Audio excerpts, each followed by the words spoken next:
자, 엄근진 기자와 함께하는 대유잼 뉴스. 국세청에서 이제 주택 임대소득에 대해서 전면 과세를 합니다. 뭐 이미 예고됐던 내용이지만 어쨌든 올해가 그 신고 납부의 첫 해이기 때문에 조금 또 관심이 모아지고 있는데요.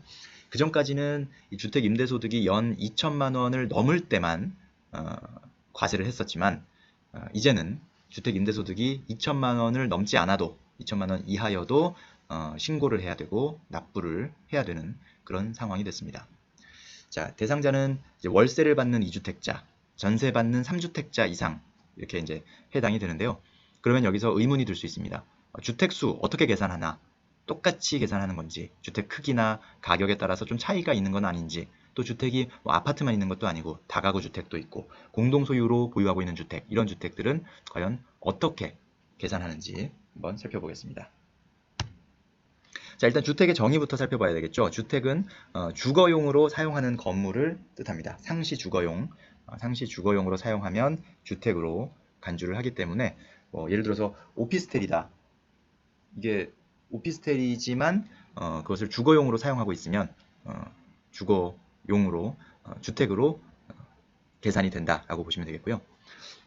이제 뭐 상가주택, 점포 겸용 단독주택이라고 해서 1층에 상가가 있고 2, 3, 4층에 주택을 지어서 2, 3층은 세를 주고 4층에 주인이 사는 뭐 그런 주택의 경우는 이제 사업용 건물이 함께 있는 경우라고 볼 수가 있지 않습니까? 이런 경우에는 그러면 이것을 전체를 주택으로 봐야 되는지 아니면 일부만 주택으로 봐야 되는지 아니면 주택으로 안 봐도 되는 건지 이런 의문이 있을 수 있는데 일단 전체 그 건축 그 면적을 봤을 때 주택 면적이 더 넓으면 전부를 주택으로 봅니다. 그러니까 예를 들어서 아까 1, 2, 3, 4층이 있고 1층에 상가, 2, 3, 4층에는 주택 이런 경우에는 전체 건물의 면적으로 봤을 때는 당연히 2, 3, 4층의 주택 면적이 합계가 더 넓겠죠. 1층의 상가 면적보다. 이런 경우에는 1, 2, 3, 4층 이 건축 연면적을 다 주택으로 본다는 거죠. 이 건물 자체를 주택으로 본다는 거죠. 왜냐하면 상가 점포 겸용 단독주택은 이게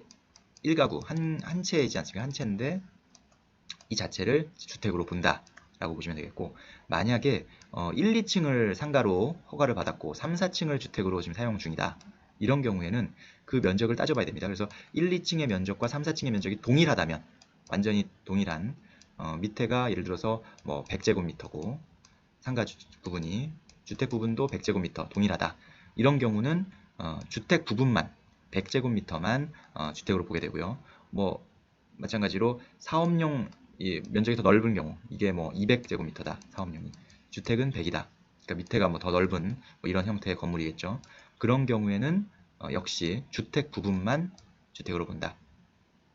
뭐 결국 이런 경우에는 아까 다가구 주택 같은 경우는 어차피 한 가구로 보기 때문에 이게 큰 의미가 없지만 뭐 이게 구분되어 있다든지 나눠져 있으면 이런 부분들도 중요하게 구분되는 부분이겠죠.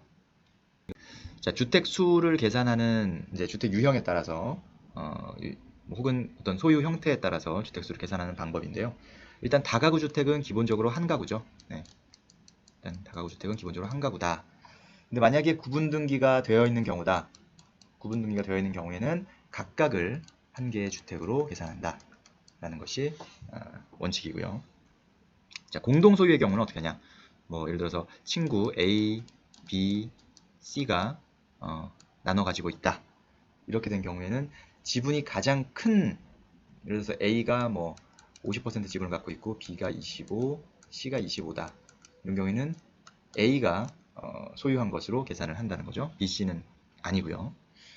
그리고 만약에 이런 경우는 이제 명확한데 만약에 A가 40, B가 40, C가 20인 경우 가장 지분이 큰 사람이 2명인 경우 혹은 그 이상인 경우에는 각각의 소유로 계산한다는 겁니다. 이건 아까는 A 혼자만의 소유였다면 이번에는 지분이 가장 큰 사람 A와 B의 소유로 본다는 것이고요.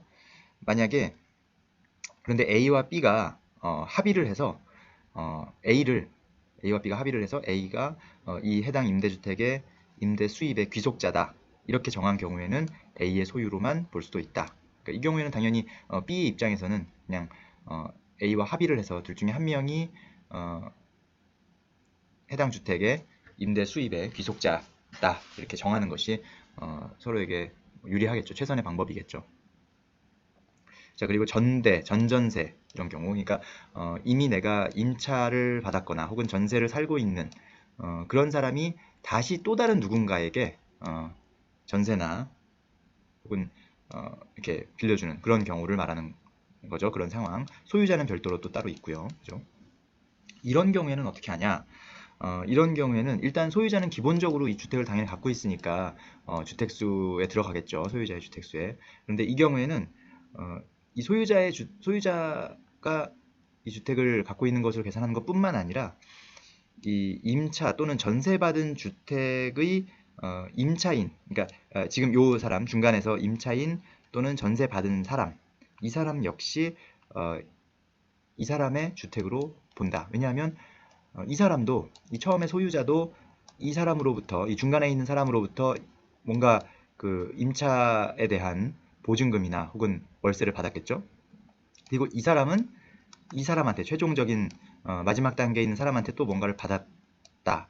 이렇게 본다면 결국은 이 주택, 해당 주택으로 인해서 임대 수입을 올린 거니까 소유자뿐만 아니라 이 중간에 전대, 전전세 이 해당하는 사람도 역시 주택 수에 포함을 시킨다라는 것입니다. 그러니까 수입의 여부와 상관없이 일단 주택 수에는 계산을 한다라는 거죠. 그래서 2주택자나 혹은 3주택자에 걸리는지를 보겠다는 거고요.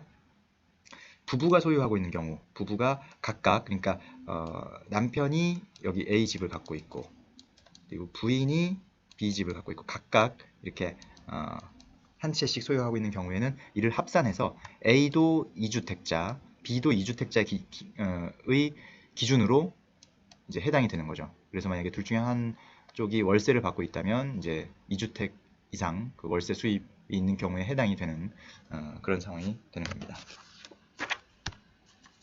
자, 그럼 이제 수입 금액은 어떤 기준으로 잡느냐? 일단은 기본으로 월세와 그리고 보증금 등에 대한 간주 임대료의 합이 주택 임대 소득인데요. 아까 말했듯이 2주택자의 경우에는 전세 보증금은 보지 않습니다. 월세 수입이 있으면 그 월세 수입만 이 주택 임대 소득으로 보는 것이고요.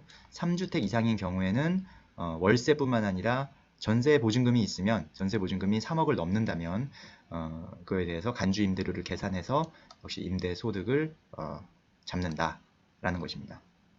3주택 이상인 경우 보증가대가 3억 원이 넘으면 과세를 하는데, 그런데 이 3주택인 사람 중에서도 그 해당 주택이 전용 면적 40제곱미터 이하이고 또 기준시가가 2억 원 이하인 주택, 이 기준시가 2억 원이라는 이 기준은 임대 수입을 올린 그 기간의 기준시가를 기준으로 합니다. 그래서 그 기준시가가 2억 원이 넘지 않는 그런 주택인 경우에는 주택수에 포함하지 않는다. 그래서 만약에 그 사람이 실제로 주택이 3개가 있는데 주택 하나가 전용 40제곱미터 이하인데다가 기준시가가 2억 원 이하다. 그러면 주택수에 빠지게 되죠. 그러면 2주택이 되는 거죠. 그런데 이 사람은 그 2주택에서는 다 전세만 놓고 있는 거다. 그러면 여기에 해당이 안 되겠죠. 3주택자는 전세, 3주택자부터는 전세 보증금을 간주 임대료로 계산하는데 2주택자까지는 월세만 보기 때문에 이 경우는 이제 해당이 안 되겠죠. 수입 금액에 대한 그 판단 기준, 그 다음에 주택수를 계산하는 그런 기준을 한번 살펴봤습니다. 여기에 해당되시는 분들은 이제 2020년에는 그 임대 소득에 대해서 신고를 하셔야 되고 사업자 등록을 하셔야 되고 그리고 세금을 납부하셔야 된다.